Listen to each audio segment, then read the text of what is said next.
Saludamos hasta ahora a Miguel Ángel Ibarra, politólogo, reconocido analista en temas políticos, y como siempre le agradecemos la amabilidad de compartir esta comunicación con RCR, Red de Comunicación Regional. Qué gusto saludarte, Miguel Ángel, muy amable, buen día. Buen día, José, gracias por la gentil invitación. En primer lugar, analicemos la decisión del Congreso de la República, ya próxima también a su promulgación, ¿no? Se aprobó el retorno a la bicameralidad, ¿no?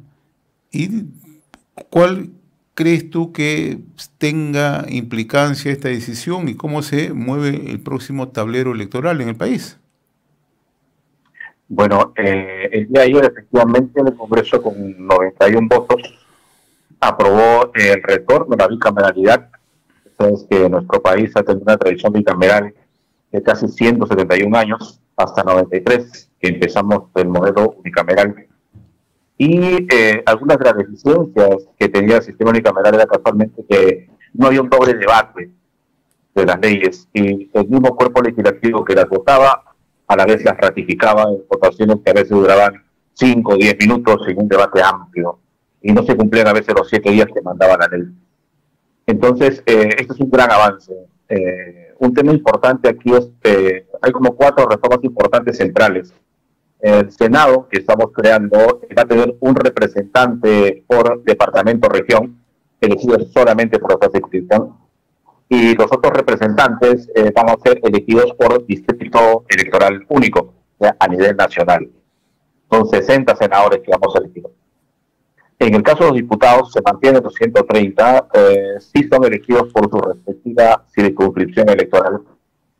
Y estos dos cuerpos legislativos van a tener funciones distintas.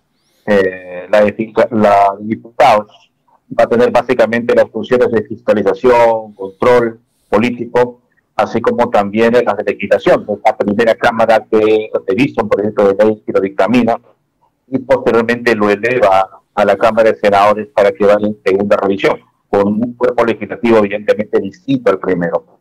En el caso de la Cámara de Senadores, este va a tener funciones como, por ejemplo, la aprobación de tratados, el nombramiento del defensor del pueblo, del contador general, de los miembros de la Superintendencia de Banca y Seguros, del Tribunal Constitucional, de la Junta Nacional de Justicia. Son las funciones que va a tener el Senado.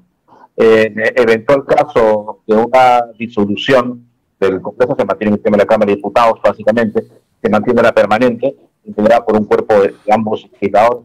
Sí se permite la reelección, que es algo que ha sido criticado el día de ayer, y además se permite que el candidato a la presidencia de la República pueda a su vez ser candidato al Senado. Entonces, con eso se permite, digamos, que los partidos que han alcanzado una importante votación puedan tener a un representante político dentro del Senado. Respecto al tema cuestionado de la reelección, creo que la congresista Flor Pablo ayer planteara una cuestión previa para que se vote por separado, por una parte la bicameralidad y por otra parte la reelección. Es un tema pues, subjetivo porque en realidad históricamente el nivel de reelección que tenemos en el Parlamento no supera el 10%.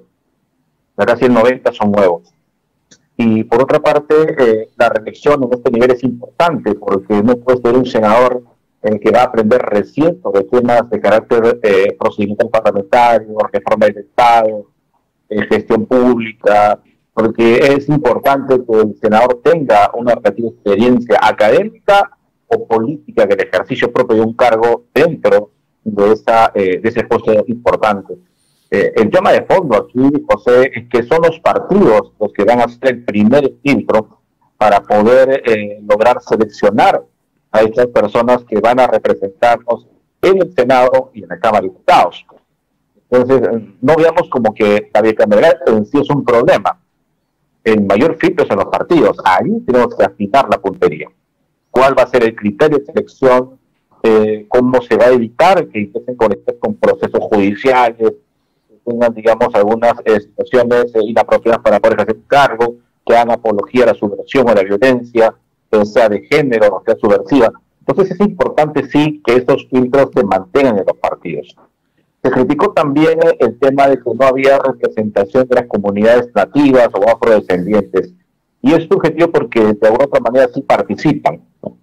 El tema de género también está garantizado, por eso se postulan en igual de condiciones, y esto se va a aplicar a partir de la siguiente elección, que es en el año 2026, que es cuando va a iniciarse.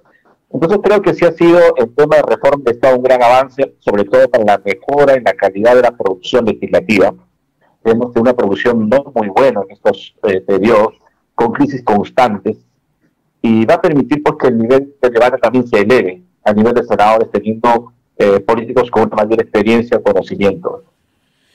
Miguel Ángel, mucho se habla del tema del contrapeso, ¿no? Estamos de una u otra manera ya perfilando que hacia adelante vamos a poder lograr este contrapeso y tratar de evitar esas crisis de las que tú mencionabas, esa poca capacidad, digamos, de análisis que ha tenido el Congreso para la elaboración de los proyectos de ley o de las leyes en sí. Es una buena pregunta la que haces y tiene mucho que ver con tres elementos que de alguna otra manera van a incidir en el tema de la gobernabilidad y el equilibrio de poderes. El primero es el número de organizaciones políticas o partidos que postulan al Congreso. Tenemos más de 20. Eso de alguna manera genera una gran cantidad de grupos parlamentarios o representantes que representan a diversas bancadas. Entonces, a veces el consenso está supeditado a nivel de compromiso político que asume cada uno para dar la comisión, para dar la mesa directiva, y eso de alguna otra manera no permite que nuestro sistema de partidos se consolide. Hay muchos partidos. Lo segundo tiene que ver con el tema del contrapeso entre mayorías y minorías.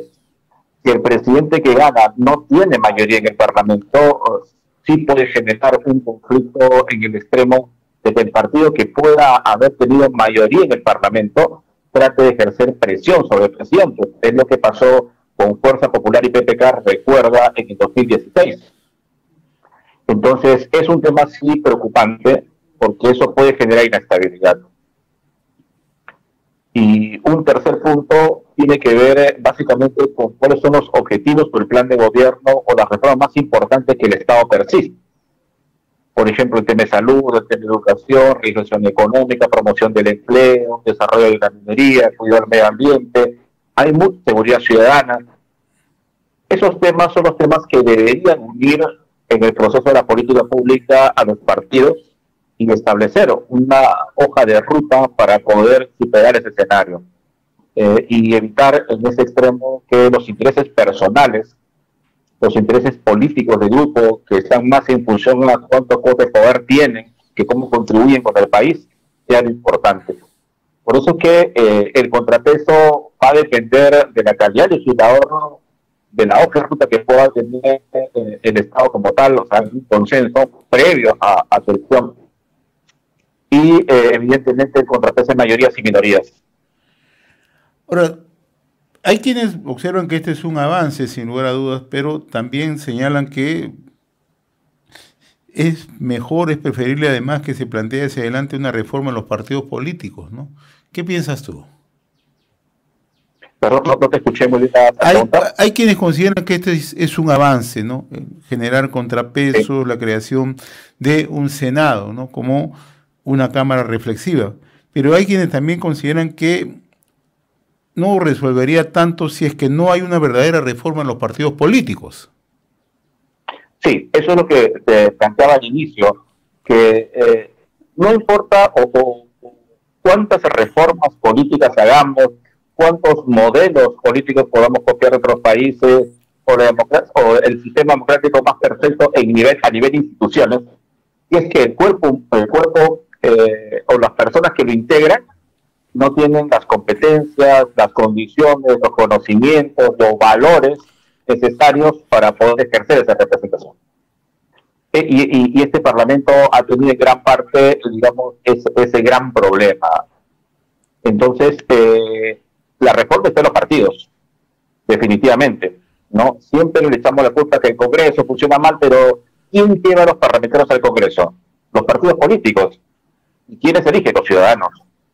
Entonces, sí es importante que existan elecciones previas en las organizaciones políticas para que los ciudadanos puedan escoger en doble instancia cuáles serían los representantes que podrían tener esa representación parlamentaria. porque si no vamos a una sola elección, que lo ha hecho directamente el partido político, que se cuestiona a veces porque se hace una lista única, los ponen a dedo, y finalmente tú vas a votar por un candidato ya impuesto. Y eso sí es un tema importante. ¿Hasta cuánto podemos aportar en la reforma del sistema de partidos? Es complicado tener una elección con cerca de 20 partidos o 20 candidatos, que lo que hace es de una otra manera dispersar la votación sobre cierta línea de gobierno y, digamos, polarizar a la población, ¿no? O atomizarse en el Congreso, porque qué es lo que pasa luego? Que ya el Congreso y los grupos parlamentarios se van desintegrando, porque los propios candidatos en el que se ve en el Congreso no se sienten parte de esa agrupación, porque algunos son solo invitados. Es un tema también importante resaltar. Tenemos partidos autobús que se crean en 24 o 48 horas, como si fuera un delivery, y todos se van integrando según su intención, porque quieren ser candidatos, se llenan su ego, quizás su currículum vitae, qué sé yo, pero no hay esa convicción que tenían por lo menos los partidos tradicionales en el Perú en los 80, como Acción Popular, como el APRA, como el PPC, como la propia Izquierda Unida. Eran partidos que tenían militantes, dirigentes y parlamentarios con convicción ideológica, con una visión política amplia de país, con un compromiso con sus ideales políticos. Eso no existe hoy. No tenemos partidos que hayan logrado ese nivel de consolidación.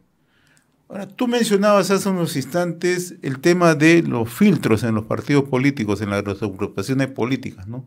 Con la experiencia que tenemos, ¿qué tan certero va a ser que se apliquen estos filtros y que la población esté lo suficientemente segura que son los mejores? Con la poca posibilidad de que las pasos puedan implementarse en las elecciones previas, así es, estamos literalmente a merced de los partidos, de lo que los partidos puedan colocar como candidatos y puedan presentarse. Y ese es un tema muy serio en nuestra democracia, que sí vale la pena recalcar a los partidos políticos. No existe nada de malo en que el ciudadano participe en la elección de candidatos al Congreso, porque finalmente somos los ciudadanos quienes lo elegimos. Y yo creo que ese ha sido un error grave del Congreso. Ha debido permitir que ese procedimiento se ejerza en esta elección para poder democratizar la elección de candidatos y no estar lamentándonos con candidatos o con legisladores ya que tienen procesos judiciales, que están denunciados por temas éticos y morales, que están vinculados al grupo de poder. Es un bien complicado que pudo haberse solucionado, por lo menos a partir de las pasos, pero que no se ha dado. Entonces, sí valdría tener una vigilancia ciudadana permanente sobre cómo es que se van a elegir a estos candidatos. Ahora, el otro tema que ayer, y tú lo mencionabas hace unos instantes, fue motivo de un debate al interior o previo a la aprobación de la bicameralidad, es que se trataría de una reelección camuflada. Tú explicabas que no es tanto así porque, de acuerdo a un poco mirando el aspecto histórico, solamente un 10% de congresistas son reelectos, siguiendo un poco la data histórica en el país. Entonces, claro, no es tan cierto entonces este argumento. No, creo que es subjetivo, es más una herramienta política de los partidos políticos que no han ganado esta elección, pero esta decisión de la bicameralidad, y que es evidenciable a nivel estadístico. No pasan el 10%, son pocos. Entonces, no, porque finalmente es el ciudadano el que elige al candidato o al parlamentario. Y los ciudadanos ya filtran hoy. El voto preferencial de IDEPO. Si estuviéramos en un sistema de voto por lista única, la cosa sería distinta, José. Porque el partido te colocaría ese candidato que tú no quieres, lo pondría con el número 1, y tú al votar por el partido igual elegirías. Ahí sí te creo que el tema de la reelección sería un gran problema. Pero como el ciudadano va a poder elegir por voto preferencial, sí va a poder discriminar. Y con todos los años que tenemos de la implementación del voto preferencial, el ciudadano ya identifica, ha logrado de alguna otra manera avanzar en este tema. Entonces, por eso es que no sería tan real que se regiría pues el 50% de todo, ¿no? Bien, aprovecho la oportunidad para preguntarte otro tema de actualidad, la designación de Gustavo Derancén como presidente del Consejo de Ministros, ¿no? Tras esta nueva crisis en el gobierno, ¿no? Y la salida, ¿no?, bastante accidentada de Alberto Otárola, ¿no? ¿Cómo analizas esta decisión del gobierno? ¿Cuál es el horizonte que le estás mirando a la administración de Dina Boluarte, Miguel Ángel? Bueno, es evidente que el gobierno de Dina Boluarte está de traspiés en traspiés. No tiene un norte respecto al tema de la política de salud. En seguridad ciudadana estamos casi en cero, hay sicariato, extorsión.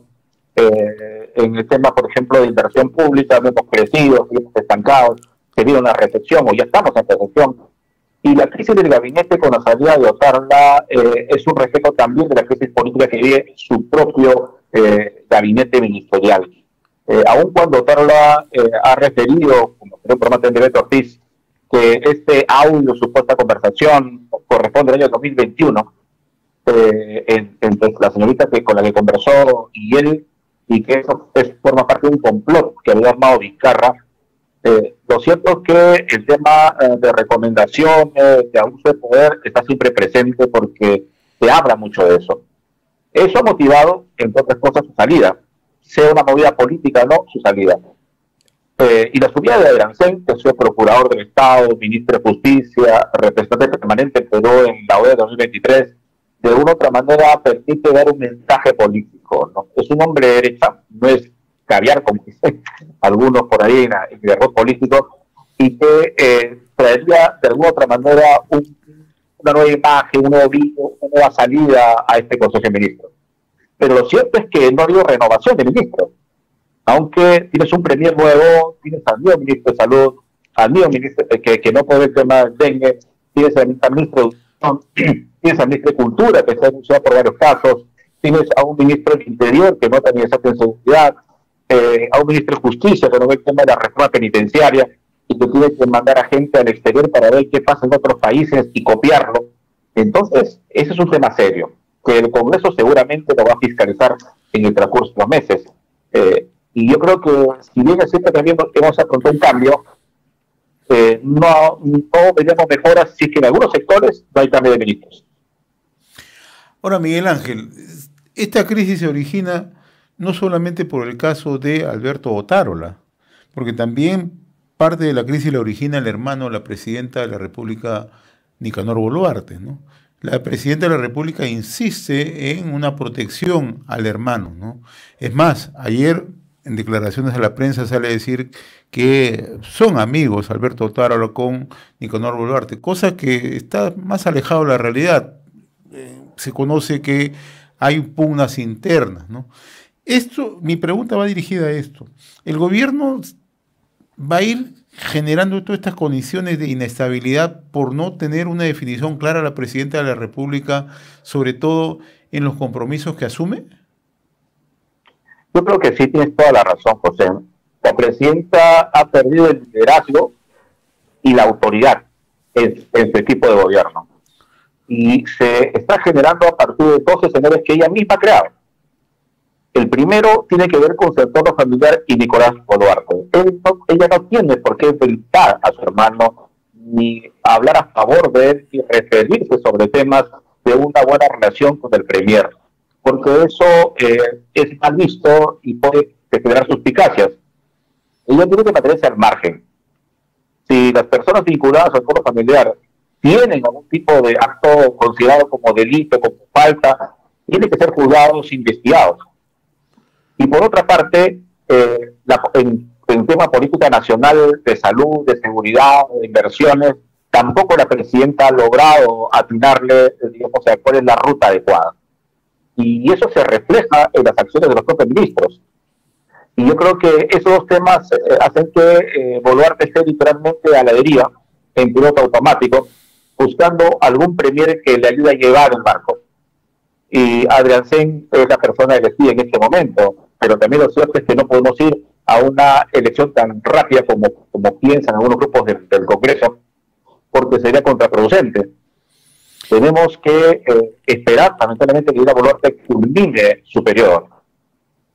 Ahora, el otro tema y en la realidad es que Adrancén no puede constituirse solamente un pararrayos, también tiene que ser un gestor de gobierno, ¿no? una persona que justamente posibilite, ¿no?, una serie de cambios, una serie de iniciativas, porque si se va a convertir en un pararrayos de crisis, en definitiva, ¿no?, ¿para qué tienes un presidente del Consejo de Ministros? No te sirve, ¿no? Lo que se busca es que se inserte, que se engarce el presidente del Consejo de Ministros con los principales temas, ¿no?, con las colectividades políticas, con el sector empresarial, con los gremios, sean laborales, gremios de otros sectores, ¿no? Esa es la labor de un presidente del Consejo de Ministros, ¿no?, ser activo las 24 horas, ¿no? Y si lo vamos a tener a Adrián Sen como un pararrayos para contener crisis, para controlar daños, en definitiva, esa no es la labor. Efectivamente, por eso es que extrañó que dentro del gabinete no haya hecho cambios, porque el premier tiene que tener dentro de su entorno político, porque va a asumir una responsabilidad importante en el gobierno, hacer cambios claves o estratégicos en ministerios que le permitan a él mantener un liderazgo durante el proceso que le corresponda tener como premier. Y eso no se ha visto, se mantiene el mismo equipo, o sea, el equipo de Otárola. Entonces, con ministros que hacen agua, o sea, con ministerios que literalmente no pueden resolver problemas, ¿no? Finalmente, Miguel Ángel, Otárola ha mencionado que detrás de toda esta situación generada el complot en los últimos días está Martín Vizcarra y sus operadores políticos. Porque César Figueredo es operador político de Martín Vizcarra, sí. Todo el mundo lo conoce, ¿no? Efectivamente. ¿Qué piensas? Es totalmente cierto. Es evidente que Martín Vizcarra está constantemente involucrándose en la política nacional para mantener una presencia activa, porque él quiere ser candidato, lo ha señalado más de una vez. Entonces sí le interesa poder ver ese tema. Yo creo que sí existe una vinculación, tocaría que por eso haga una investigación más exhaustiva, y él también tiene una acusación constitucional en el Congreso que tiene que votarse, quizás se vea hoy, no lo sabemos, aunque hoy se va a ver el tema de la Junta Nacional de Justicia en el Congreso de la República, va a haber una votación, que también es importante, y tiene que ver casualmente con este escenario también, ¿no?, en el cual todo un sistema judicial está de alguna otra manera politizándose para involucrarse en la actividad pública nacional. Para finalizar, tú has puesto el tema. ¿Cómo ves el tema de la decisión del Congreso frente a la Junta Nacional de Justicia? ¿Cómo estás viendo la posibilidad de una votación para inhabilitar a los miembros? Bueno, el reglamento establece que en esta votación no van a votar todos los miembros de la comisión permanente. Así es. Que son los que han aprobado, ya que tenemos 100. De esos 100 se necesitan 67 votos para poder, digamos, destituir a cada uno de los miembros, y la votación tiene que ser por separado, porque cada uno tiene que tener una resolución. Ahora, por otra parte, la Junta manifiesta que va a interponer un amparo para poder evitar este proceso, pero olvida que en su momento el Congreso hizo un relativo amparo competencial sobre el expediente 893 ante el Tribunal Constitucional, cuando se pretendió bloquear la elección del defensor del pueblo, si recuerdan. Y lo que señaló el Tribunal Constitucional es que el Congreso es autónomo respecto a las funciones constitucionales que tiene y las decisiones que pueda tomar. Lo que se ha visto, por ejemplo, en el tema de la elección del tribunal, en la elección del defensor del pueblo, en la propia reforma de la ley universitaria en su momento, y eso le señaló incluso el tribunal a la propia Junta Nacional de Justicia. Entonces, esos procedimientos no se aplicarían, porque ya el tribunal ha visto ese tema, y lo que corresponde al Congreso hoy es votar para sacar los miembros de la Junta Nacional de Justicia, más allá de todo el círculo mediático que algunos grupos políticos están tratando de plantear, ¿no? Bastante complejo, sin lugar a dudas, el panorama. Bien, yo te agradezco, como siempre, Miguel Ángel, la gentileza de compartir este análisis y sobre todo que nos brinde detalles de cómo se están tomando las decisiones y de una forma bastante explicativa para nuestros oyentes y nuestros televidentes. Te agradezco la gentileza, muy amable, gracias. Gracias, José. Buen día, un saludo a todos. Saludos.